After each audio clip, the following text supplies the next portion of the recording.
ನಮಸ್ತೆ ವೀಕ್ಷಕರೇ, lucky Media Kannada YouTube ಚಾನಲ್ಗೆ ಸ್ವಾಗತ. ವೀಕ್ಷಕರೇ, ಅತಿ ದೊಡ್ಡ ಆಘಾತದ ಸುದ್ದಿ ಬಂದಿದೆ ಎನ್ನುವಂಥದ್ದು. ಸೊ ಈ ಮುಖಾಂತರ ಕನ್ನಡ ಚಿತ್ರರಂಗಕ್ಕೆ ಒಂದು ತುಂಬಲಾರದ ನಷ್ಟ ಅಂತ ಹೇಳ್ಬೋದಾಗುತ್ತೆ ಸ್ನೇಹಿತರೆ. ಅದರಲ್ಲೂ ಕೂಡ ಕಿರುತೆರೆಯಲ್ಲಿ ತಮ್ಮದೇ ಆಗಿರ್ತಕ್ಕಂಥ ಛಾಪು ಮೂಡಿಸಿದಂತಹ ಕಿರುತೆರೆಯ ಒಂದು ದಿಗ್ವಿಜಯವನ್ನು ಸಾಧಿಸಿದಂತಹ ದಿಲೀಪ್ ರಾಜ್ ಅವರು 47ನೇ ವರ್ಷಕ್ಕೆ ಹೃದಯಾಘಾತದಿಂದ ಕೊನೆಯುಸಿರು ಎಳೆದಿದ್ದಾರೆ ಎನ್ನುವಂತಹ ಒಂದು ಮಾಹಿತಿ ಬರ್ತಾ ಇದೆ ಈ ಮುಖಾಂತರ. ಸೊ ಕಿರುತೆರೆಯಲ್ಲಿ ತಮ್ಮದೇ ಆಗಿರ್ತಕ್ಕಂಥ ಛಾಪು ಮೂಡಿಸಿದಂತಹ ದಿಲೀಪ್ ರಾಜ್ನನ್ನು ಕಳ್ಕೊಂಡಿರ್ತಕ್ಕಂತಹ ಕನ್ನಡ ಕಿರುತೆರೆ ಲೋಕ ತಬ್ಬಲಿಯಾಗಿದೆ ಅಂತ ಹೇಳ್ಬೋದು. ಸೊ ಈ ಮುಖಾಂತರ ಕೇವಲ 47 ವರ್ಷಕ್ಕೆ ಅವರಿಗೆ ಹೃದಯಾಘಾತದಿಂದ ಕೊನೆಯುಸಿರು ಎಳೆದಿದ್ದಾರೆ ಎನ್ನುವಂಥದ್ದು ಆಘಾತಕಾರಿಯಾಗಿರ್ತಕ್ಕಂಥ ವಿಷಯ ಅಂತ ಹೇಳ್ಬೋದಾಗುತ್ತೆ ಸ್ನೇಹಿತರೆ. ಸೊ ಬೆಳಗಿನ ಜಾವ ಏನು ಎದೆನೋವು ಕಾಣಿಸ್ಕೊಂಡಿದೆ. ಸೊ ತದನಂತರ ಕುಸ್ತು ಬಿದ್ದಿದ್ದಾರೆ ಮನೆಯಲ್ಲಿ ಎನ್ನುವಂಥದ್ದು. ತದನಂತರ ಅವ್ರನ್ನ ಕರ್ಕೊಂಡು ಹೋಗಿರ್ತಾರೆ ಹಾಸ್ಪಿಟ್ಲಿಗೆ. ಸೊ ಹಾಸ್ಪಿಟ್ಲಲ್ಲಿ ಯಾವುದೇ ರೀತಿಯಾದಂಥ ಟ್ರೀಟ್ಮೆಂಟ್ ಕೊಡುವಷ್ಟರಲ್ಲಿ ಅವರ ತಮ್ಮ ಕೊನೆಯುಸಿರನ್ನು ಎಳೆದಿದ್ದಾರೆ ಅನ್ನುವಂಥದ್ದು. ಸೊ ಈ ಮುಖಾಂತರ ಸುಮಾರು ಕಿರುತೆರೆಯಲ್ಲಿ ತಮ್ಮ ಹೆಚ್ಚಿನ ಆಸಕ್ತಿಯನ್ನು ವಹಿಸಿ ಹೆಚ್ಚಿನ ಒಂದು ಶ್ರಮವನ್ನು ಹಾಕಿ ಕಿರುತೆರೆಯಲ್ಲಿ ಒಳ್ಳೊಳ್ಳೆ ಸೀರಿಯಲ್ಗಳನ್ನ ಕೊಡುವಲ್ಲಿ ಒಂದು ಯಶಸ್ವಿಯನ್ನು ಕಂಡಿದ್ರು ದಿಲೀಪ್ ರಾಜ್ ಅನ್ನುವಂಥದ್ದು.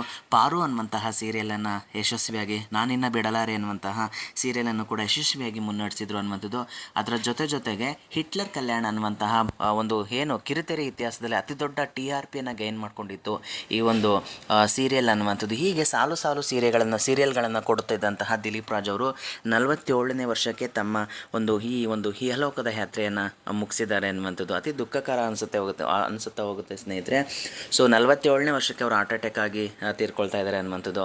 ಸೊ ಅದ್ರ ಜೊತೆಗೆ ಅವರ ಒಂದು ಪತ್ನಿ ಮತ್ತು ಮಕ್ಕಳನ್ನು ಅಗಲಿದ್ದಾರೆ ಅನ್ನುವಂಥದ್ದು. ಈ ರೀತಿಯಾದಂತಹ ಸಾವುಗಳು, ಈ ರೀತಿಯಾದಂತಹ ನೋವುಗಳು ಎಲ್ಲ ಒಂದು ರೀತಿ ಕನ್ನಡ ಕಿರುತೆರೆ ಲೋಕಕ್ಕೆ ಒಂದು ತುಂಬಲಾರದ ನಷ್ಟ ಅಂತ ಹೇಳಿದ್ರು ಕೂಡ ತುಂಬ ಪ್ರತಿಭಾನ್ವಿತವಾಗಿದ್ದಂತಹ ಡೈರೆಕ್ಟರ್ ಆಗಿದ್ದರು, ಪ್ರೊಡ್ಯೂಸರ್ ಆಗಿದ್ದರು ಅನ್ನುವಂಥದ್ದಾಗುತ್ತೆ ಸ್ನೇಹಿತರೆ. ಸೊ ಅವರ ಒಂದು ಆತ್ಮಕ್ಕೆ, ದಿಲೀಪ್ ರಾಜ್ ಅವರ ಒಂದು ಆತ್ಮಕ್ಕೆ ಚಿರಶಾಂತಿ ದೊರಕಲಿ ಅನ್ನುವಂಥದ್ದಷ್ಟೇ ನಮ್ಮ ಅಭಿಪ್ರಾಯ. ಸೊ ಅವರ ಒಂದು ಕುಟುಂಬಕ್ಕೆ ಈ ಒಂದು ದುಃಖವನ್ನು ಭರಿಸುವಂಥ ಶಕ್ತಿ ಕೊಡಲಿ ಸೊ ಅನ್ನುವಂಥದ್ದು ಹೇಳ್ತಾ, ಸೊ ಯಾರೇನು ನಮ್ಮ Lucky Media Kannada YouTube channel subscribe ಮಾಡ್ಕೊಂಡಿಲ್ಲ, ದಯವಿಟ್ಟು ಸಬ್ಸ್ಕ್ರೈಬ್ ಮಾಡ್ಕೊಳ್ಳಿ, ಶೇರ್ ಮಾಡಿ, ಲೈಕ್ ಮಾಡಿ. Thank you so much.